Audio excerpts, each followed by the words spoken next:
Okay, it's day 46. This is part two. And now I'm going to go into the Strongsville, Ohio connection from part two yesterday. People are asking me, well, why is this going so much faster? Why is this going so much faster? It seems like every day. Task Force is in the DC area, and Task Force is helping me now. So you met Task Force earlier with the badge and so forth.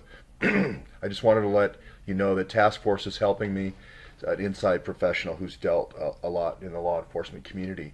And this is about feds coming into a local law enforcement community and basically taking over with their operation. And I'm going to call this a State Department operation, and this is going to be an operation I talked about yesterday, and it's in Ohio. And you can see here that Lisa Page has these offenses of, interfering with official business and, doing wacky things with a car, in front of the police officers and all this. You're going to see all this wackiness.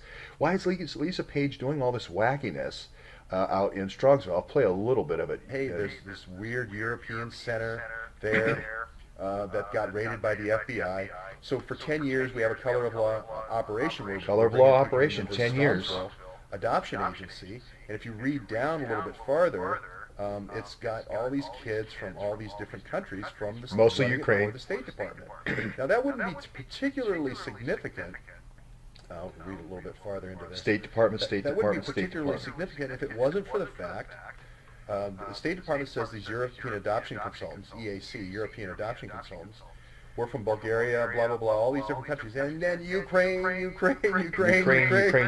I realize this is the last one. Ukraine. But this is the one that's the funnel for the Russian kids. What they're doing is they're giving Russian kids and Russian families Ukrainian visas. So this was the Paul Manafort connection. Paul Manafort. Okay, so Mueller just took away Paul Manafort's bail conditions, or they're against it.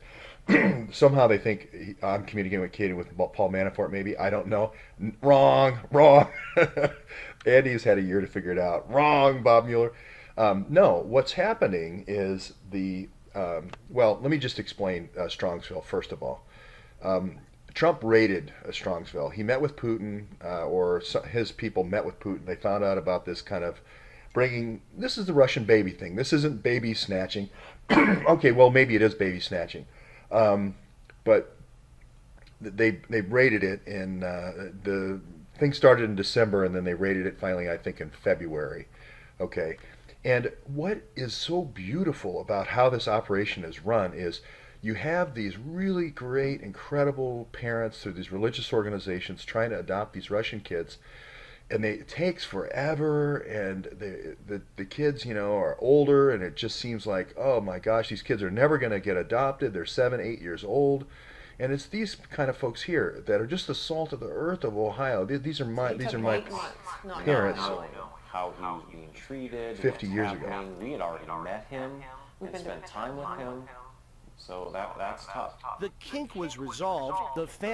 And these are just incredible people.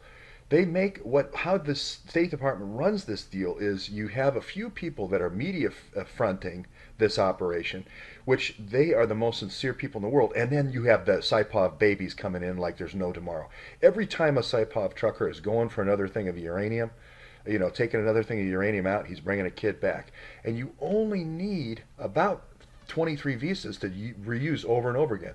They finally bust the operation in June this year. Okay, so they're shutting it down.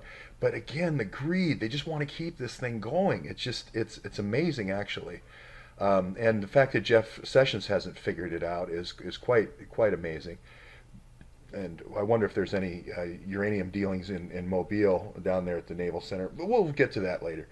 But anyway, here's the Strongsville Adoption Agency. What they're doing is they're bringing them up through Texas. And these Texas truckers, I hate to go down to the Texas shooting again, but Texas truckers, there's going to be a network of about 2,000 of these truckers that are using the commercial driver's licenses and the commercial operators licenses for a very few set of trucking companies, and a whole bunch of different companies are going to use those. And if they get busted, they get busted, right, for not having driver's licenses and so forth. But they're bringing them up from the Mexican border and on these truckers. Then if anybody ever gets arrested, they throw a Uzbeki trucker literally under the truck, under the bus, and get them arrested. So you only need about 27 visas, 23 visas. What did Trump say that Saipov had? About 23 visas. And then you keep losing your visa.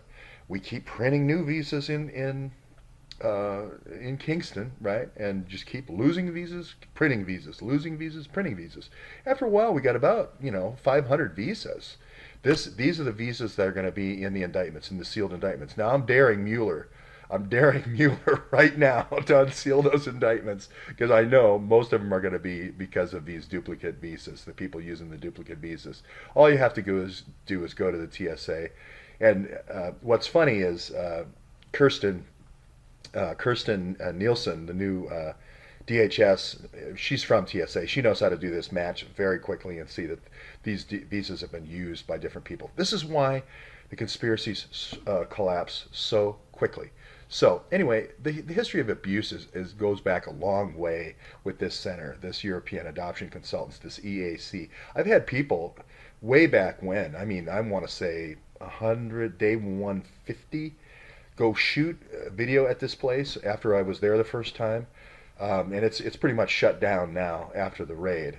But this goes back a long way where there's all kinds of neglect while these babies are being stored in the Texas area. I'm not going to say it's where the Texas shooting was, but that's where I think it's close to. And then they bring them up here when they have a match in Ohio. And I think it's going to be Cincinnati. It's also going to be Cleveland are the two places. And then I also think Minnesota. I think it's going to be near like Rochester, Minnesota. They like the out-of-the-way places. They don't like to go into Cleveland or go into places that have a strong presence of law enforcement. They like the out-of-the-way places where they kind of control the sheriff and so forth.